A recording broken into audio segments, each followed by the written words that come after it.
Most welcome my student. कैसे हैं आप लोग? स्वस्थ हैं, प्रसन्नचित हैं, है कि नहीं? आनंद में हैं, एंजॉय आ रहा है, केमिस्ट्री पढ़ने में मजा आ रहा है।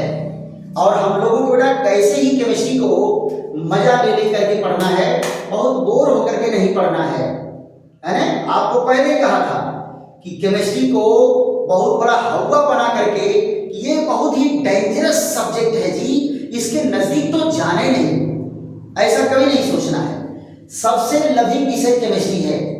क्यों? क्योंकि तुम्हारे शरीर से लेकर के चारों ओर जितनी घटनाएं घट रही हैं, सब में केमिस्ट्री का योगदान है। इसलिए केमिस्ट्री को जानना बहुत जरूरी है और ये अपने आपके जीवन को खूब सत्यम शिवम और सुंदरम बनाएगा।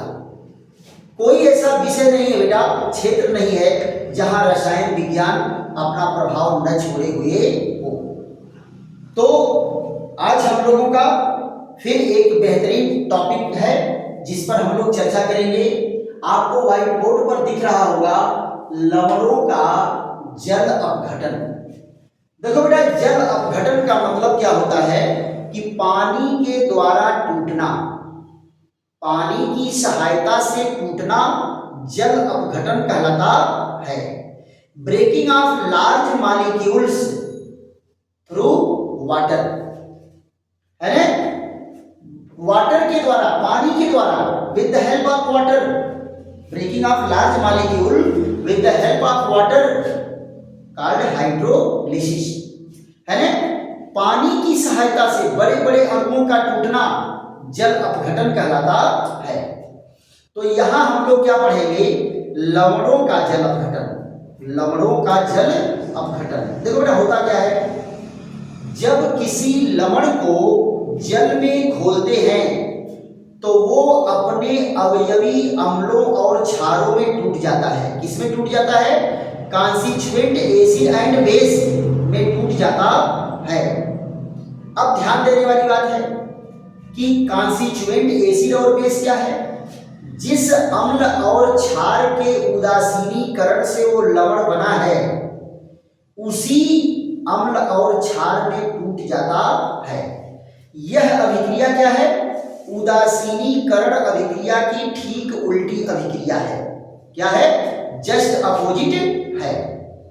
तो उदासीनीकरण अभिक्रिया में अम्ल और क्षार क्रिया करके लवण बना रहे थे, और यहां क्या है? लवण और जल बना था, लेकिन इसमें क्या होगा?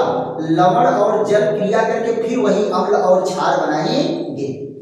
इसी प्रक्रिया को क्या कहते हैं? लवणों का जल अपघटन। तो जरा इसकी परिभाषा देख लीजिए। जब किसी लवण को जल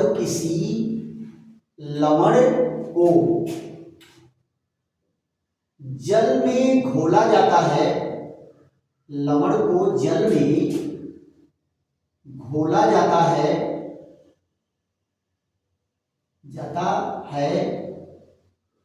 तो वह अपने अवयवी माने जिससे वो बना है, अवयवी अम्लों एवं क्षारों, अम्लों एवं क्षारों में टूट जाता है।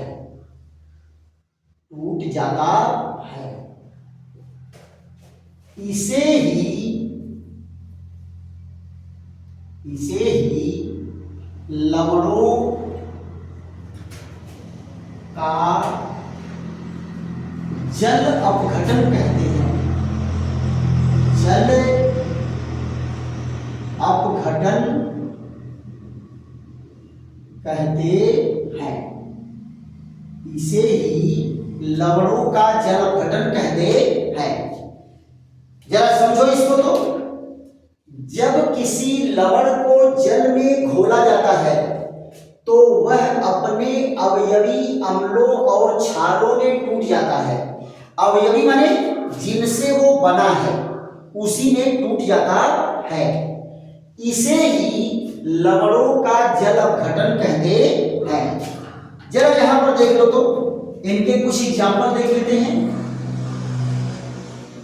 आप जरा देखो, ये कौन है?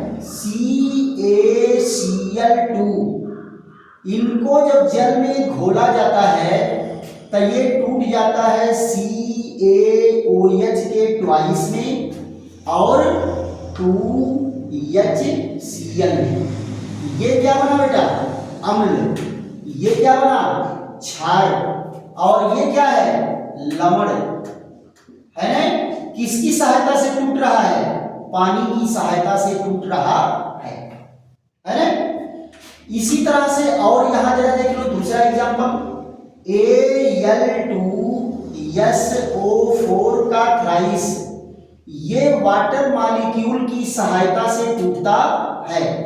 वाटर मॉलिक्यूल की सहायता से टूटेगा तो क्या बनाएगा?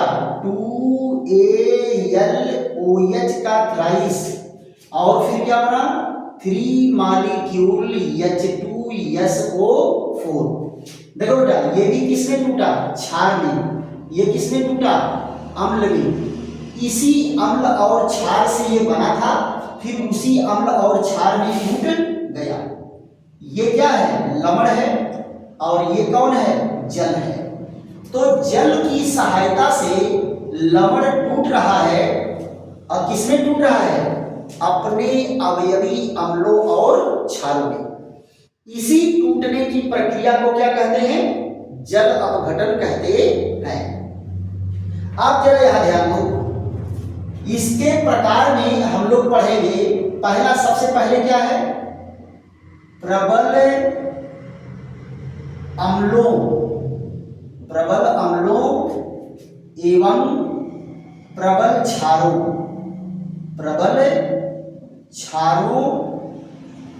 से बने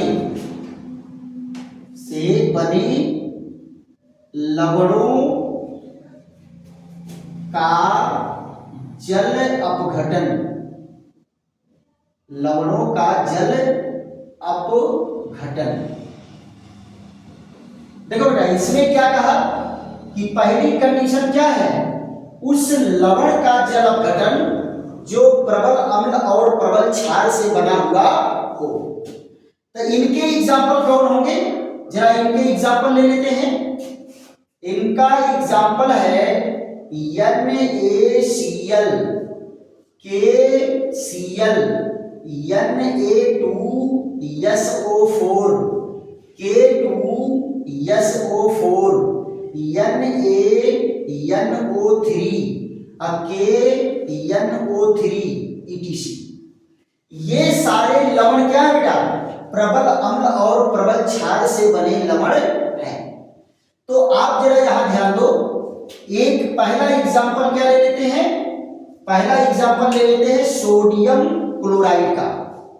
यहां देखिए NaCl, जब ये पानी में घोला जाएगा तो किस रूप में टूटता है? Na पॉजिटिव और Cl नेगेटिव। तो आप जरा ध्यान दो बेटा, ये आवेश को हम ध्यान देंगे कि आवेश कितना है। एक ऋण आवेश इस पर है, एक ऋण आवेश इस पर है। तो यानी एक वाटर मॉलिक्यूल की ब्रेकिंग होगी। तो यहां देखो, एक वाटर मॉलिक्यूल टूटेगा तो क्या देगा? एक OH नेगेटिव आयन देगा और एक H पॉजिटिव देगा। देखो बेटा, हमेशा OH नेगेटिव को पॉजिटिव के नीचे लिखेंगे और H पॉजिटिव को नेगेटिव के नीचे लिखेंगे। एक ही धनायन ऋणायन था, इसलिए एक अणु टूटा है। अब आप जरा देखो, ये आपस में क्रिया करके क्या बनाएंगे? NaOH, और ये क्या बनाएगा? HCl। देखो बेटा, ये क्या बन के तैयार हुआ? प्रबल क्षार। और ये क्या बन के तैयार हुआ? प्रबल अम्ल। आइए दोनों क्या करेंगे? प्रबल अम्ल प्रबल क्षार मिलके विलयन को उदासीन कर देंगे। तब विलयन कैसा होगा? उदासीन। विलयन कैसा होगा? उदासीन विलयन होगा, है ना, दोनों प्रबल है तो दोनों एक दूसरे को उदासीन कर देते हैं। और यहां जरा देखो इसका पीएच मान कितना होगा, जब उदासीन होगा तो पीएच बराबर 7। पीएच बराबर कितना होगा 7।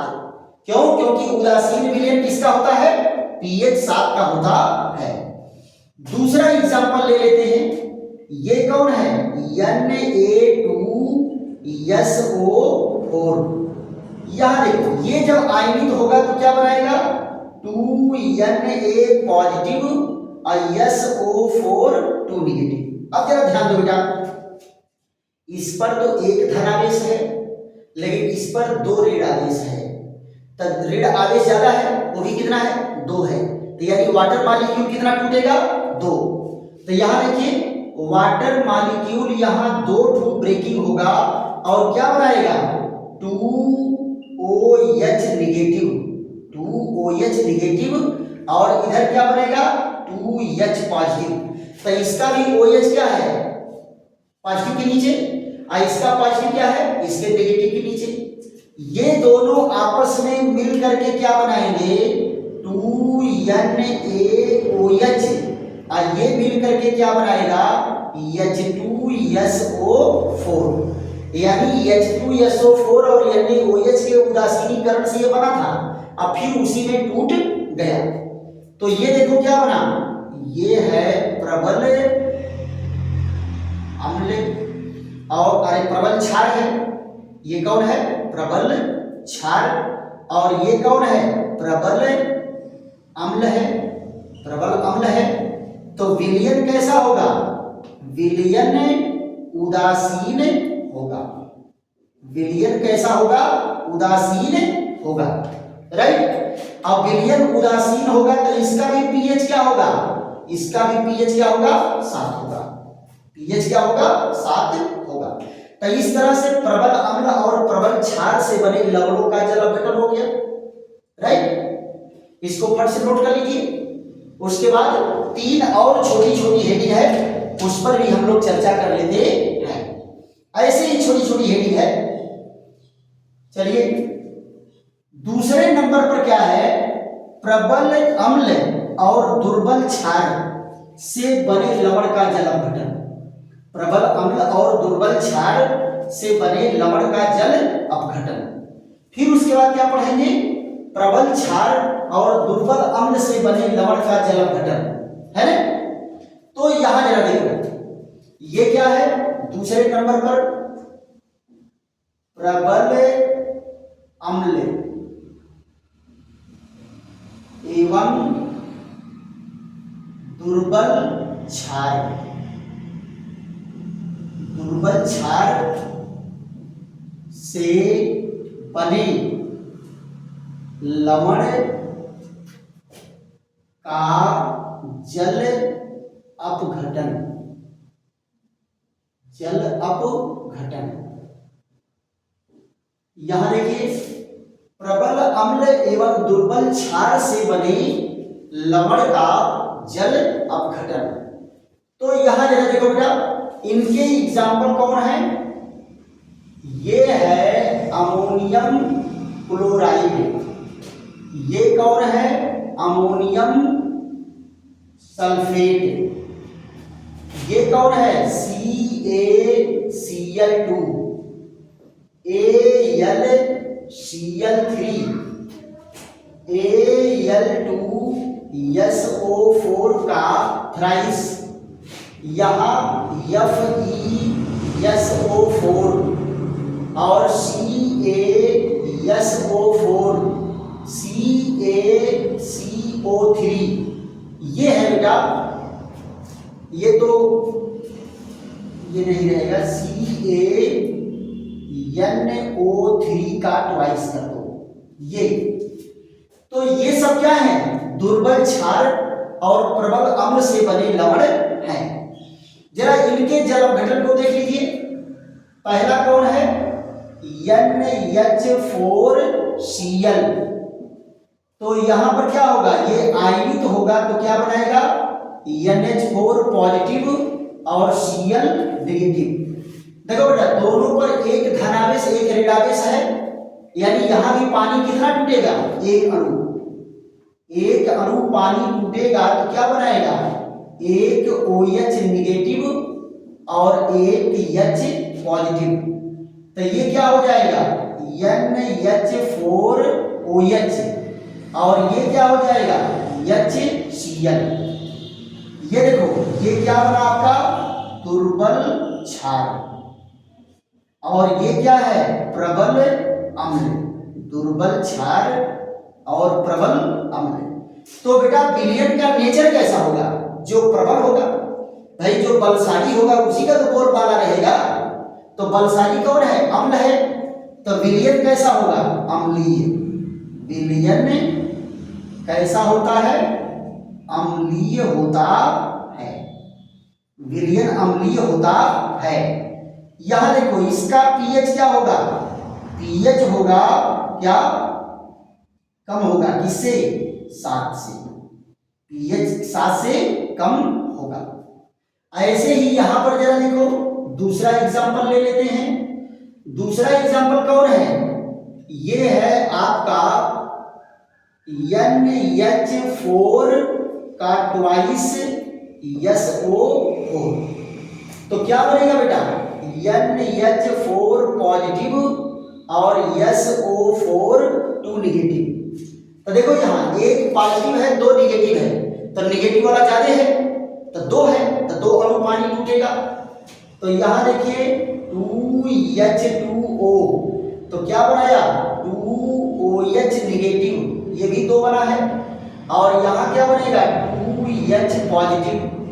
जरा इनको देखो, ये क्या बनाया, NH4OH और ये क्या बना, H2SO4।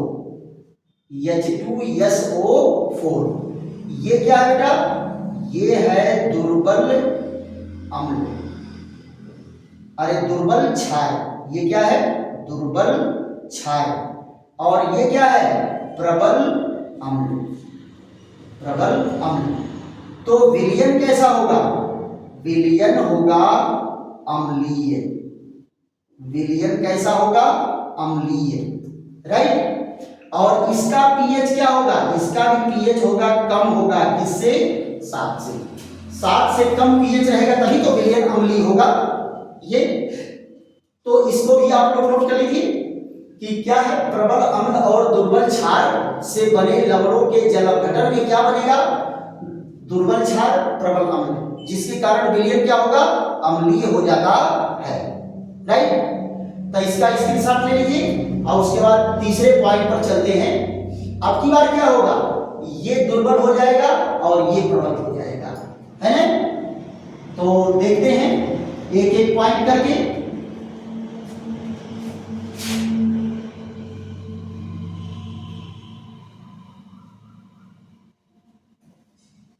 यहां क्या कहा गया, इसको कर देते हैं दुर्बल। क्या कर देते हैं, दुर्बल अम्ल।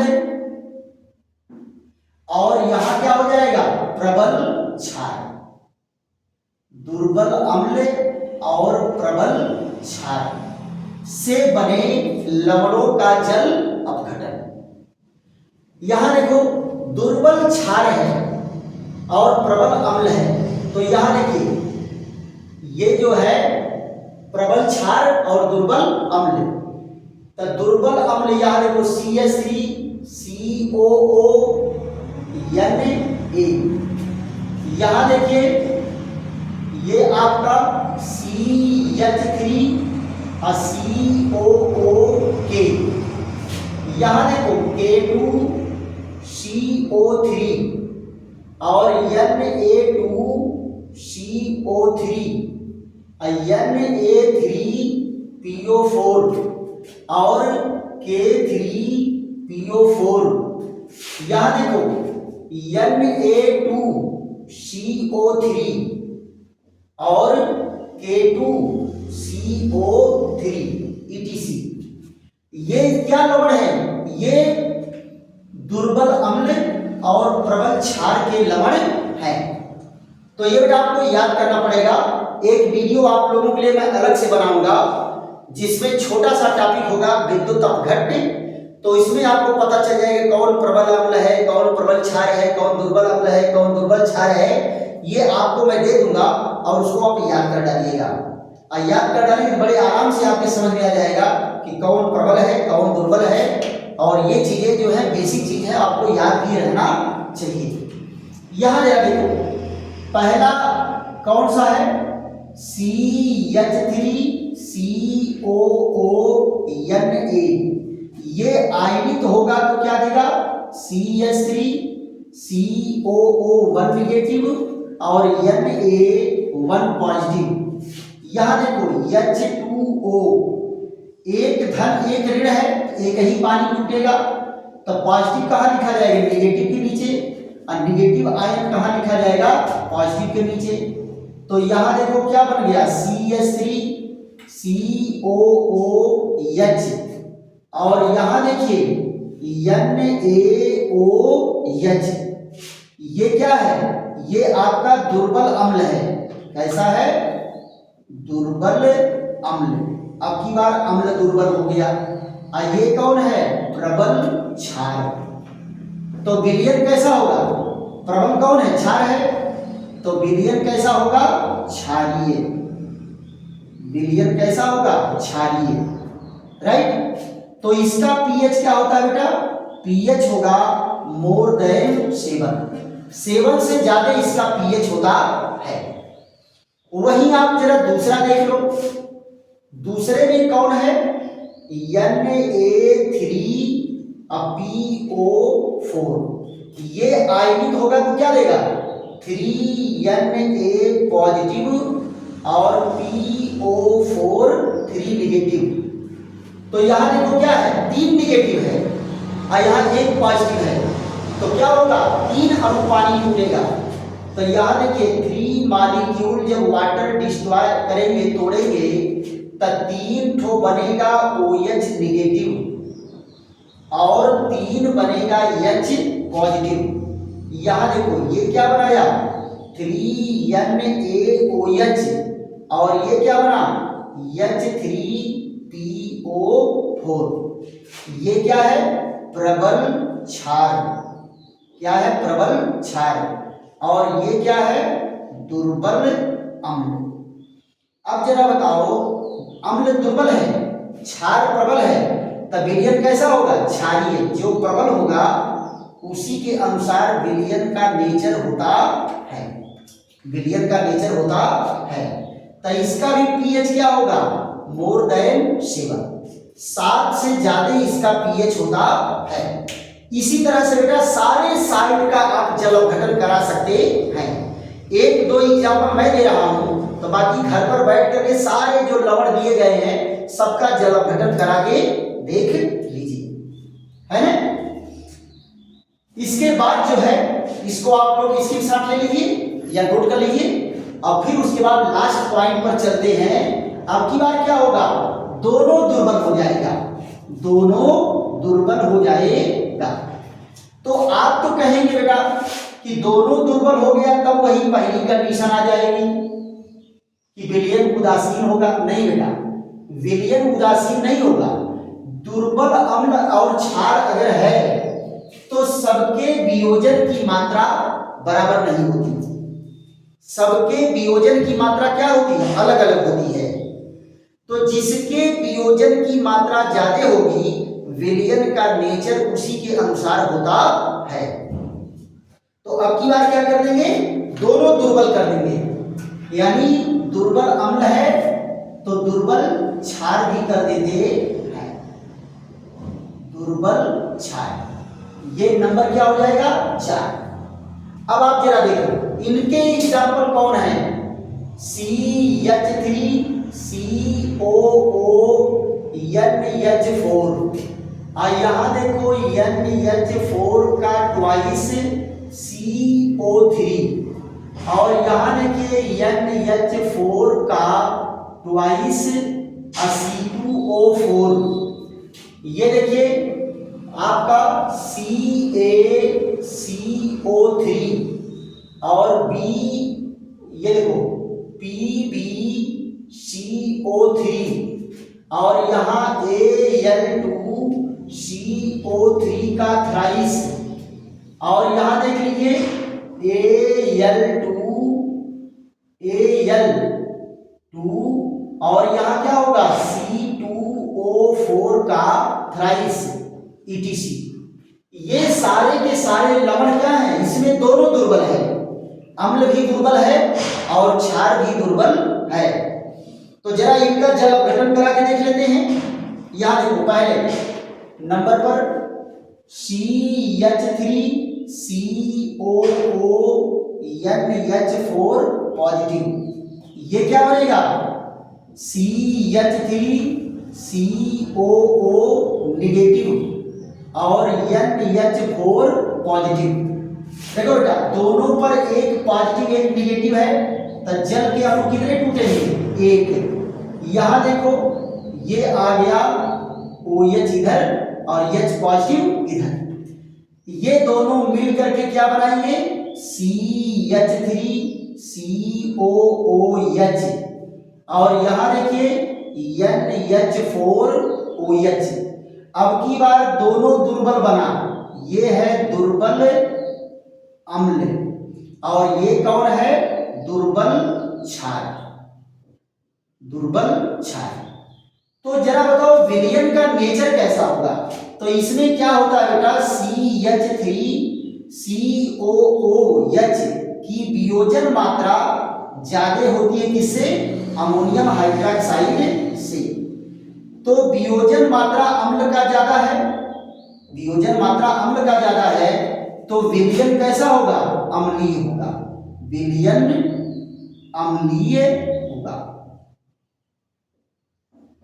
विलयन जब अम्लीय होगा तो पीएच मान क्या होगा 7 से कम होगा, 7 से कम होगा पीएच मान। ये बेटा आपको दिया रहता है, वियोजन की मात्रा आपको दिया रहेगा, किसके वियोजन की मात्रा ज्यादा है तो आप उसी हिसाब से नेचर शो कर देंगे। यहां जरा देखो दूसरा एग्जांपल कौन है, दूसरा एग्जांपल है NH4 का ट्वाइस और CO3। यहां देखो क्या बना 2NH4 पॉजिटिव और CO3 2 निगेटिव। यहां ध्यान दो, यहां 1 पॉजिटिव है, यहां 2 निगेटिव है, तो पानी के अणु कितने टूटेंगे 2। तो यहां देखो 2 अणु पानी टूटा और क्या बनाया 2OH निगेटिव और क्या बना यहां पर 2H पॉजिटिव। ये क्या बना देखो 2NH4OH और ये क्या है H2CO3। ये क्या है, ये है दुर्बल क्षार और ये कौन है दुर्बल अम्ल। अब की बार दुर्बल दोनों दुर्बल बने, लेकिन होता क्या है NH4OH की वियोजन मात्रा H2CO3 से अधिक होती है। तो इसकी वियोजन मात्रा अगर ज्यादा है तो इसी के अनुसार विलयन की प्रकृति होगी। तो विलयन कैसा हो जाता है, विलयन हो जाता है क्षारीय, विलयन कैसा हो जाता है क्षारीय। तो यहां पीएच मान क्या होगा 7 से ज्यादा होगा, विलयन का पीएच कितना होगा 7 से ज्यादा, राइट। तो ये रहा क्या, हम लोग बेहतरीन टॉपिक पर चर्चा किए लवणों का जल अपघटन, और आशा है कि आप लोगों को ये पॉइंट समझ में आया होगा। और देखो बेटा जो चीजें आप एक बार देख करके अगर बंद कर दिए और नहीं दोबारा रिपीट करोगे फिर भूल भी जाएगा, इसीलिए बार बार आप लोगों से कहते हैं कि वीडियो को 2 बार 3 बार देख करके समझिए। और अगला वीडियो बेटा वही मैं बनाऊंगा। मैं जान रहा हूं कि 2 टॉपिक आप लोगों को बहुत प्रॉब्लम पैदा कर रहा है। एक टॉपिक तो ये पैदा कर रहा है कैसे ये लिखा गया, आइए मास्टर साहब कैसे जो है इसको ऐसे तोड़ दिए, इस पर कैसे इतना लगा दिए कि इनको पता चल गया हमको नहीं पता चलता है। तो अगला वीडियो हम लोगों का यही चलेगा कि लवणों के सूत्र कैसे बनाए जाते हैं और फिर इनका वियोजन कैसे किया जाता है।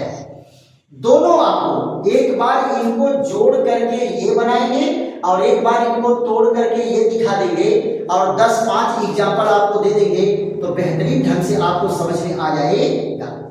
क्लियर।